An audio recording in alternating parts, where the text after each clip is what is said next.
What if I told you that some of the most successful fighters in UFC history weren't just destroying their opponents? They were destroying the very fabric of mixed martial arts itself. Today, we're diving deep into the fighters who didn't just win fights. They broke the system, shattered expectations, and left chaos in their wake. From the Irishman who conquered 2 divisions only to burn his empire to the ground, to the technical anomaly who proved that sometimes pure violence trumps perfect technique. This is the story of 5 fighters who didn't just change the game, they nearly destroyed it. And by the end of this video, you'll understand why the UFC may never recover from what these men unleashed. Let's start with the most obvious destroyer on our list. Conor McGregor didn't just fight in the UFC. He rewrote the entire playbook for what a mixed martial artist could become. In 2013, a young Irishman stepped into the octagon with a left hand like a sledgehammer and a mouth that could sell ice to an Eskimo. Within 3 years, he had done something that seemed impossible. He made the UFC mainstream. December 12, 2015. 13 seconds. That's all it took for Conor McGregor to destroy Jose Aldo's decade-long reign and announce himself as the most dangerous man on the planet. But here's where the destruction really began. Not in the octagon, but outside of it. McGregor didn't just win fights. He turned every press conference into a psychological warfare masterclass. He understood something that the UFC brass were too slow to realize. In the attention economy, controversy equals currency. The numbers don't lie. UFC 196, 205, 229. Each event featuring McGregor broke pay-per-view records. He single-handedly proved that personality could be more valuable than pure fighting ability. But then came March 5, 2016. Nate Diaz wrapped his arm around McGregor's neck and squeezed until the Mystic Mac tapped out. For the first time, the aura of invincibility cracked. The rematch showed McGregor's heart, but it also revealed something darker. The Irishman was becoming addicted to the spectacle, to the money, to everything except the actual fighting. Then came the boxing match with Floyd Mayweather. $100 million for getting embarrassed by a 40-year-old boxer. McGregor had officially become bigger than the sport that made him. April 5, 2018. The day Conor McGregor threw a dolly through a bus window and injured multiple fighters.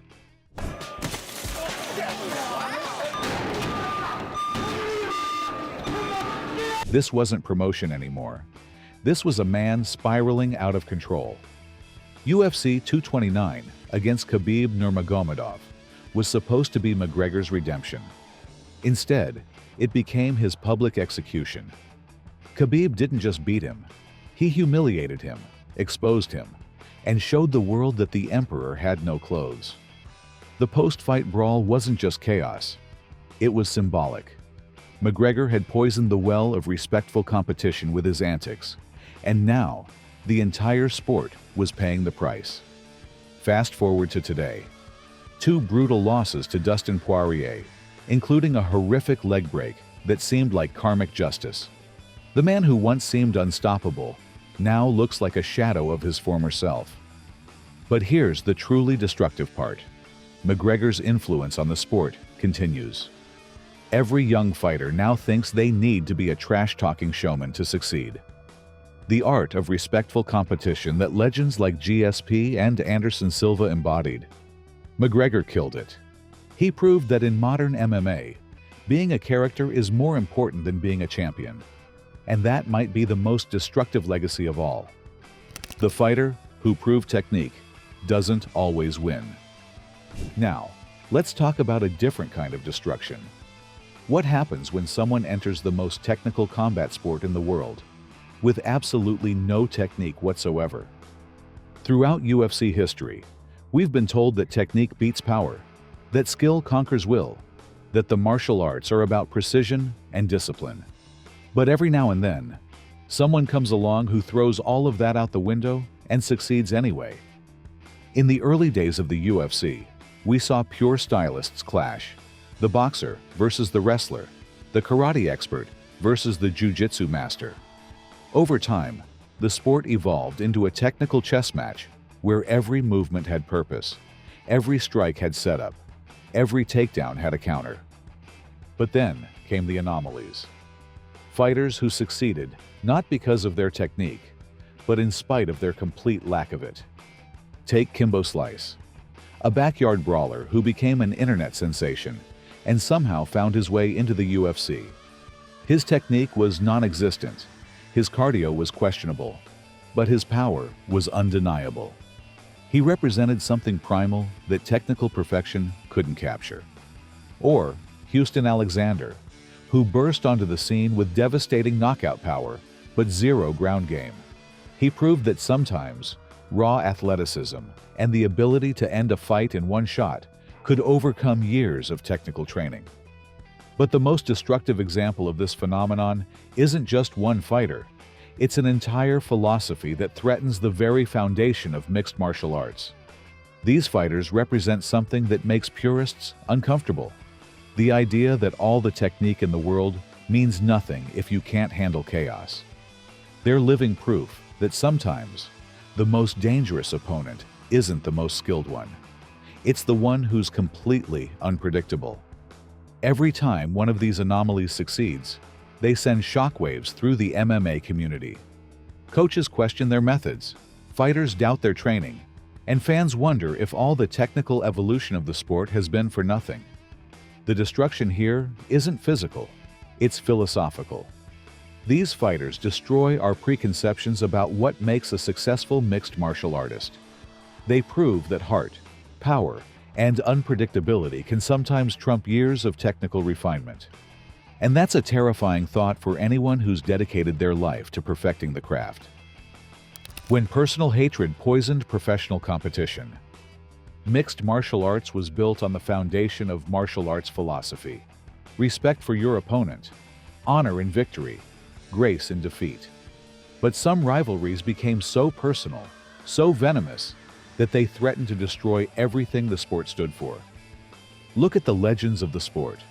Georges St-Pierre, helping his opponents up after defeating them. Anderson Silva's humble demeanor in victory. Fedor Emelianenko's stoic professionalism. These men understood that they were warriors, not gladiators. But then came the rivalries that changed everything. Tito Ortiz versus Chuck Liddell wasn't just about who was the better fighter. It was about ego, about proving who was the real king of the UFC. The personal animosity was real, and it showed. Matt Hughes versus BJ Penn took it even further. Two champions from different eras, each convinced they were the greatest welterweight of all time. Their rivalry spanned years and created a template for how personal grudges could sell fights. Quinton "Rampage" Jackson versus Rashad Evans on The Ultimate Fighter showed us how reality TV could amplify real hatred. These weren't actors playing roles. These were two men who genuinely couldn't stand each other, and it made for compelling television. But no rivalry has been more destructive to the sport's image than John Jones versus Daniel Cormier. Two of the greatest light heavyweights of all time, reduced to grown men, having public meltdowns and physical altercations at press conferences. The brawl at the UFC 178 Media Day wasn't just embarrassing, it was dangerous. Security couldn't control two elite athletes who wanted to hurt each other outside the cage. It made the UFC look like a circus instead of a legitimate sport. And then came Khabib versus McGregor, where personal attacks crossed every line imaginable. Religion, family, nationality, nothing was off limits. McGregor's bus attack injured innocent fighters who had nothing to do with their feud.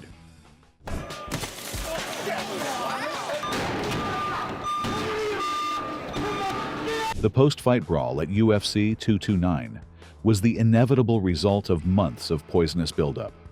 When you make things that personal, when you attack someone's family and faith, violence becomes inevitable.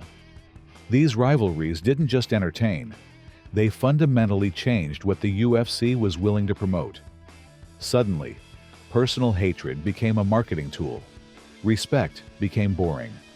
The sport that was supposed to be about martial arts became about manufactured drama. The destruction here is cultural. These rivalries taught a generation of fighters that being respectful doesn't sell pay-per-views. That crossing lines gets you bigger fights. That being a martial artist is less important than being an entertainer. And once that genie was out of the bottle, there was no putting it back. When greatness becomes self-destruction. Being a UFC champion is supposed to be the pinnacle of mixed martial arts achievement. But some champions didn't just lose their titles. They systematically destroyed everything they had built, leaving behind cautionary tales instead of inspiring legacies. Let's start with Anderson Silva, arguably the greatest middleweight of all time. For 7 years, the Spider was untouchable.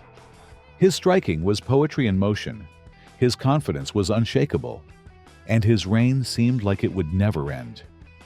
Even when he was in trouble, like against Chael Sonnen, Silva found ways to win that defied logic.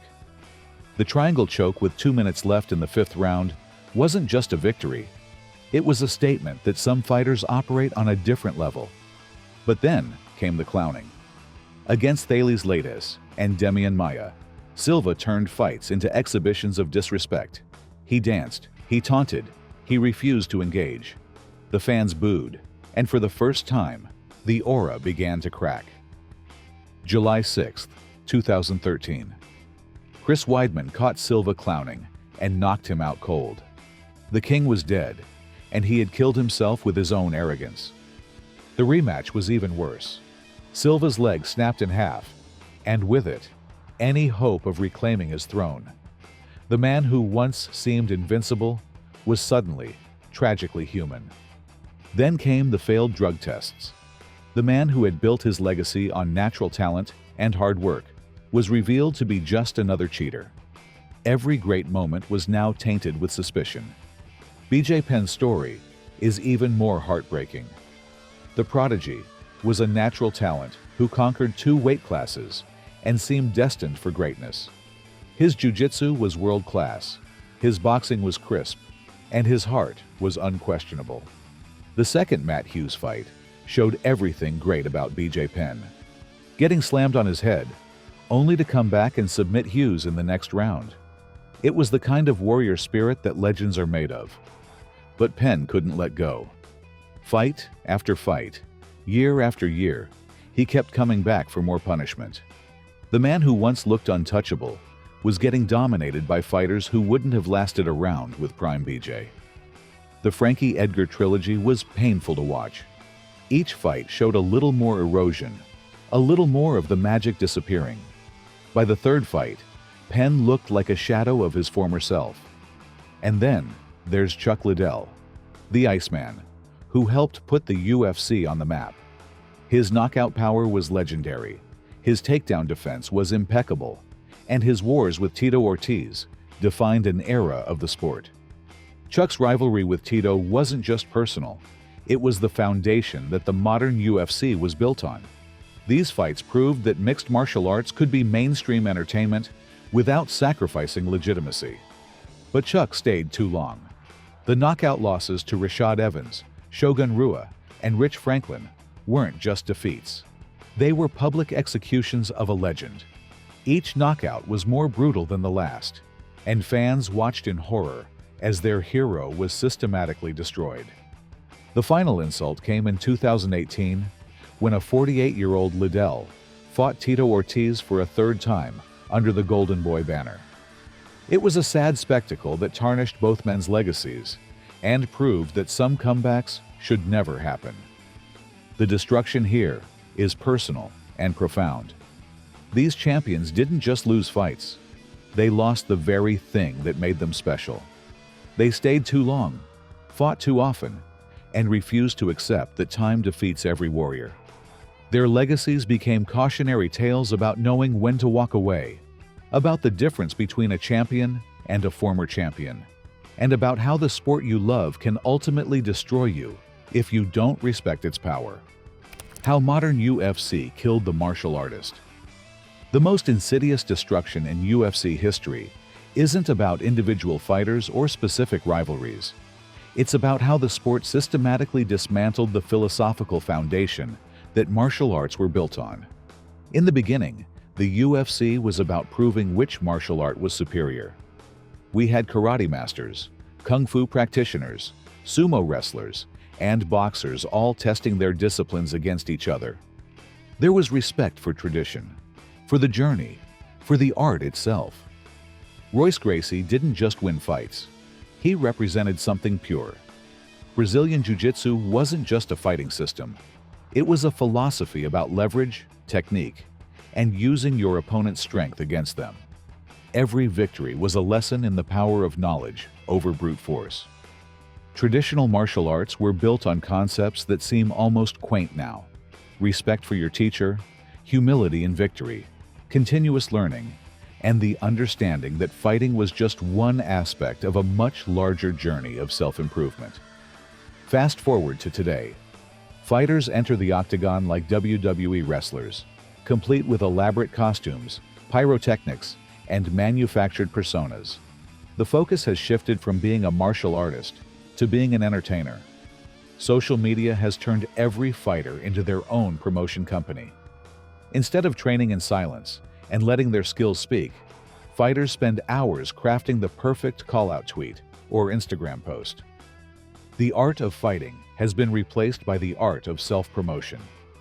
Press conferences have become theatrical productions where fighters are expected to create moments that will go viral. The quiet confidence of a true martial artist is now seen as boring, unmarketable, and career-limiting. Listen to how fighters talk now versus 20 years ago. Instead of discussing technique, training, and personal growth, every interview is about money, fame, and getting paid. The warrior's journey has been replaced by the influencer's hustle. The old-school fighters like GSP, Anderson Silva in his prime, and Fedor Emelianenko carried themselves like martial artists who happen to compete professionally. Modern fighters carry themselves like entertainers who happen to know how to fight. Even the training has changed. Traditional dojos were places of learning and personal development. Modern MMA gyms are businesses focused on producing UFC-ready fighters as quickly as possible. The journey has been sacrificed for the destination. We've created a culture where fighters expect immediate title shots, where losing one fight is seen as career-ending, and where the long, patient development that creates true martial artists is seen as outdated and inefficient. The destruction here is philosophical and complete. The UFC didn't just change how we fight, it changed why we fight.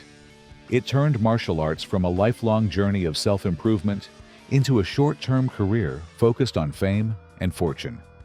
And once you lose the philosophy, you lose the soul of what made martial arts special in the first place. So, there you have it.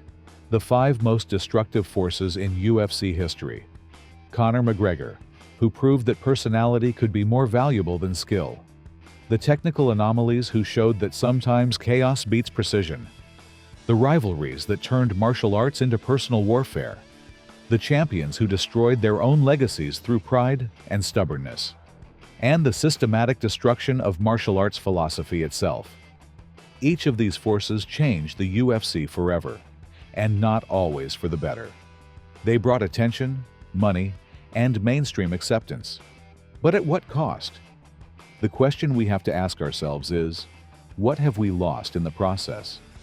When we prioritize entertainment over artistry, when we value controversy over character, when we focus on the destination instead of the journey, what happens to the soul of martial arts?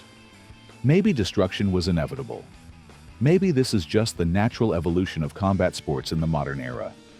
Or maybe, just maybe, we can find a way to honor both the entertainment value and the martial arts philosophy that made this sport special in the first place.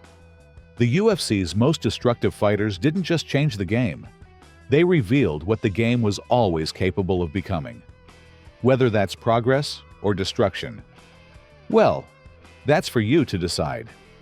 What do you think? Are these changes good for the sport, or have we lost something essential along the way? Let me know in the comments below. And don't forget to subscribe for more deep dives into the stories that shape the UFC.